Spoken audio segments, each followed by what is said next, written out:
That is important. We have presided over two very important transitions when we set up the competence-based education, which I believe in 100%, because we must reform our education so that it is in tandem with the requirements of the future. And when we designed the competence-based education, it was supposed to make sure that education does not just be about formal learning and passing exams and that kind of thing. It was about transferring skills, creating knowledge, and making sure that we prepare our human capital for what is right and what is necessary for us to move Kenya to the next level. Today, exams have ceased being a life and death sentence. You accumulate part of your final result over time. Exams today only account for 60%. 40%, everything else accounts for it. There was a time exams were managed by the police because it was life and death. We have removed the police from managing exams. Exams is part of learning. Must not be a life and death issue. So, and I'm saying we have presided over two transitions from primary school to junior school, and this month from junior school to secondary school. And I did say yesterday that no child should be denied an opportunity to be in class. Why? Because we have provided the resources for them to be taught. For the first time in our schools, capitation that normally gets to schools a month or two after schools open, we made sure that capitation was available in school before our students reported in class. And we provided the highest amount, 44 billion. And therefore, if we have provided money for teaching, and we pay the teachers, and we have the classrooms, there is absolutely no reason why anybody would keep our children out of school. And we have said we are going to look into this uniform issue, because uniforms are beginning to be another source of corruption. Some schools charge as high as 38,000 for uniforms. You know? And therefore, I have directed that there is no child who will be kept out of class because of uniform. Even if they have the uniform for the junior school, they can transition to secondary school with that uniform as they wait for the parents to organize themselves.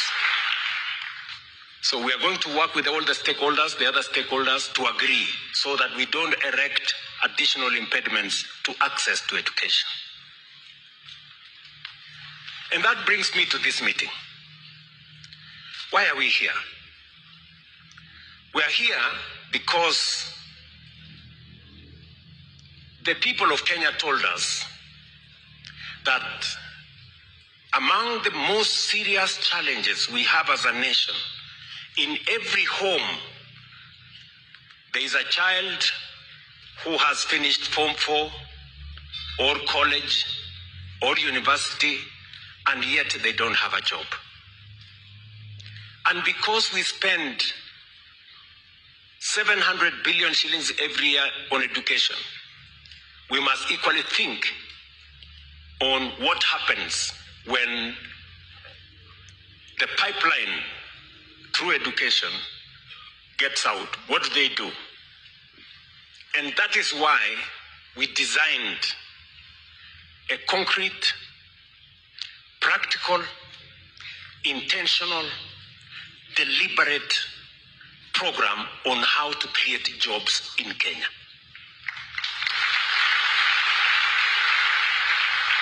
We have a program running today which we are calling export of labor. And when I talk about export of labor, I am not talking about brain drain. I am talking about Kenyans who go to work abroad for 2-3 years, gain a different experience, and bring it back home and use it to develop our own country. We have 530,000 young people who have gone from Kenya to different parts of the world. Today, they are monetizing their knowledge, their skills, their expertise, their talents, and our remittances in Kenya has gone up by $1 billion, $1 billion. It was 3.8 billion in 2022. Today, it is $5.2 billion every year.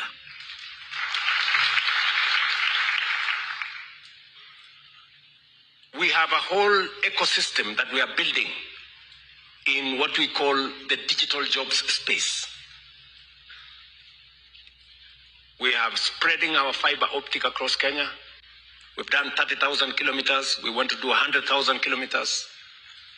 We've gotten better engagement with business process outsourcing companies. Teleperformance, for example, the largest BPO in the world, has set up office in Kenya. CCI and other companies in the BPO space are engaging Kenyans, working in foreign companies, but working from Kenya. We have ICT hubs that we are building around the country. We have Jitume centers that are rolled out around the country. In every TVET, we have made sure that there is an ICT hub. And today we have 300,000 Kenyans working in the digital space, earning money in dollars and working from home in foreign companies. Deliberate, intentional. And then we have public infrastructure. And that's why we are here today. Public infrastructure. And let me tell you, creating opportunities for employment using public infrastructure is not a new invention. You know, it is what is tested and tried globally. America, for example, in the 50s, for those of you who follow history, in the 1950s, the interstate highways that were built to get America out of recession created millions of jobs. It was intentional. If you go to Europe, if you go to Germany, for example, to get Germany out of recession, the Autobahn industry was created to deal with roads, bridges, highways, and created millions of jobs. Recently, in Philippines, what they called build. Again, just recently, 2016 to 2022, Philippines created 6.5 million jobs using investment in public infrastructure. So what we are doing in Kenya is not an invention. It is what is tested, what is tried, and what works. When we rolled out this housing program, It wasn't a new thing. National Housing Corporation was registered in 1960,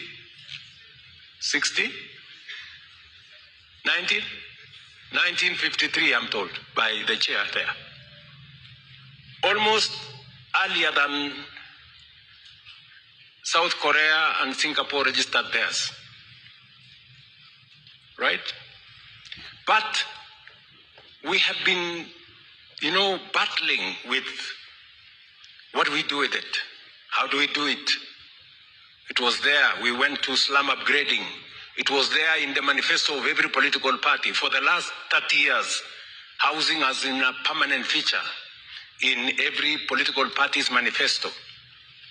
In fact, in the last election, housing was in the manifesto of Kenya Kwanza and was in the manifesto of Azimio. Right? But when it came to implementation, my friends, politics took the center stage. Oh, Zakayo, Sijui. That's how I became Zakayo, all right? Never mind. At least today, we have close to 6,000 people here, professionals, engineers, planners, surveying engineers, electrical engineers, structural engineers, civil engineers, and a host of many other trades, painters, carpenters, masons, electricians, name them. We have a whole ecosystem of people, professionals who work now in our construction industry, building houses, building markets, building hostels, and the face and skyline of Kenya is changing. Yes, it is changing. Yes, it is changing. Go to anywhere. Go to any big town.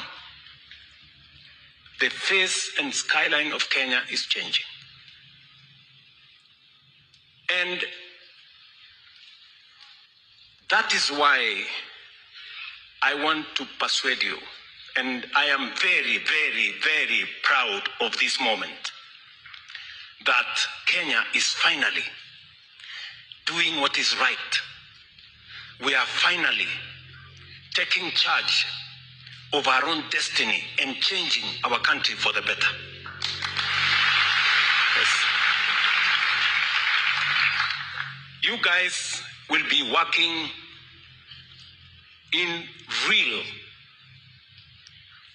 live infrastructure projects, either in a market or in a hostel or in a housing program. You will be there and you will experience firsthand that Kenya is changing. And you will help us. Your knowledge, your skills, your expertise is going to contribute to making sure that those projects are world-class standards. They are efficiently delivered. They are professionally handled. And they are safe for our markets and hostels for our students and houses for the people of Kenya. So I am really, really proud of this moment that we finally are believing in ourselves. For a very long time, politics has sabotaged our country. Negativity, believing in others more than we believe in ourselves, and speaking negative things about our country, believing that nothing can happen. I've come a long way. Many people were saying, oh, this gentleman is lying to us. Oh, fertilizer was 7,000. He's saying he's lying to us. Today it's 2,500. It's real. Oh, he was going to hire teachers. We have hired 100,000 teachers. It is real. Oh, so you SHA. SHA is real. 28 million people are registered today in SHA, and SHA is working. Oh, I don't know. The economy is not telling us the truth. Today, the numbers don't lie. Oh, affordable, this housing fund is a slush fund. They are going to steal all the money. Oh, you know, William Ruto is the one supplying cement. I don't know, he's supplying steel. Nonsense. Today, the houses are there. They are staring at these people. Stubborn, as always. So, good people, let us believe in ourselves. Let's believe in our country as we believe in God, because this country is going to be changed by us. And therefore, I charge you, young people. I say so because I'm old enough to be your father. Many of you are what? 30? Less? Yeah. Anybody who is below 35 is old enough to be my child. So, I want to charge you. The housing program today, we have signed contracts for 600 billion. How much? And this is our money. We didn't borrow it from the IMF. We didn't go to the World Bank. We didn't go nowhere. This is our money. We are using our money. We are engaging our companies, Kenyan companies. We are engaging Kenya's consulting firms, professionals.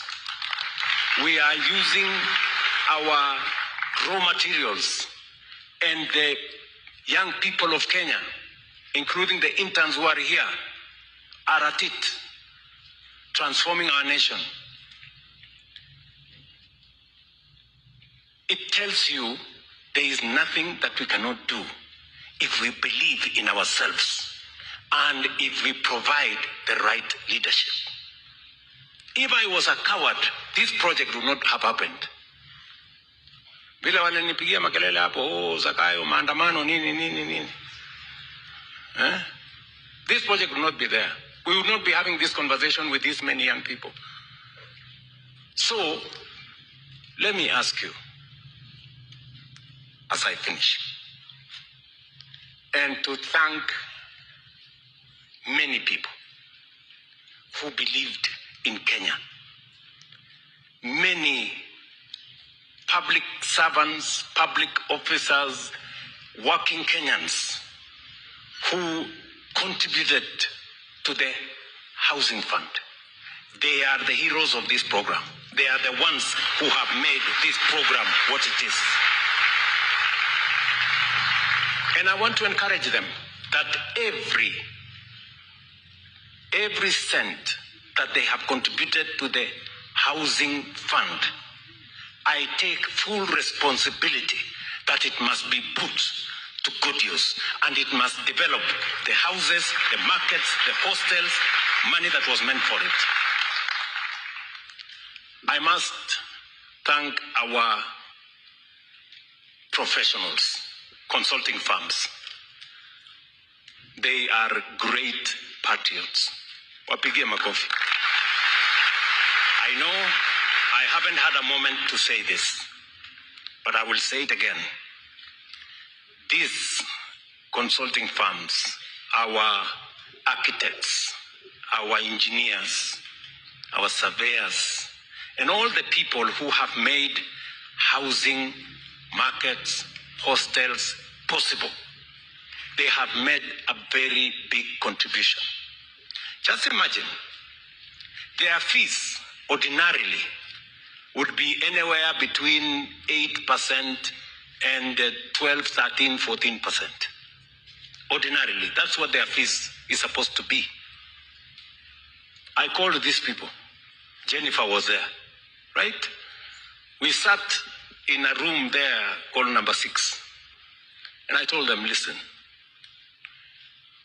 you know, this is our country. Let's believe in ourselves.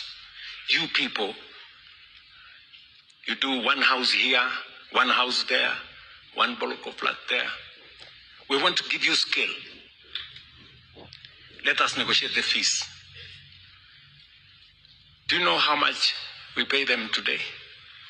Instead of 14% or 10%, we only pay them 2%.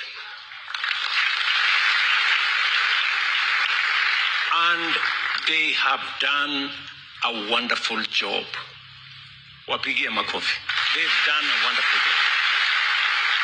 When I write my book, finally, about this housing, these consulting firms will have 2 chapters. They have made a huge contribution. I recognize that. I really do. I recognize that. That you believed in this country and you said, we also want to make a contribution.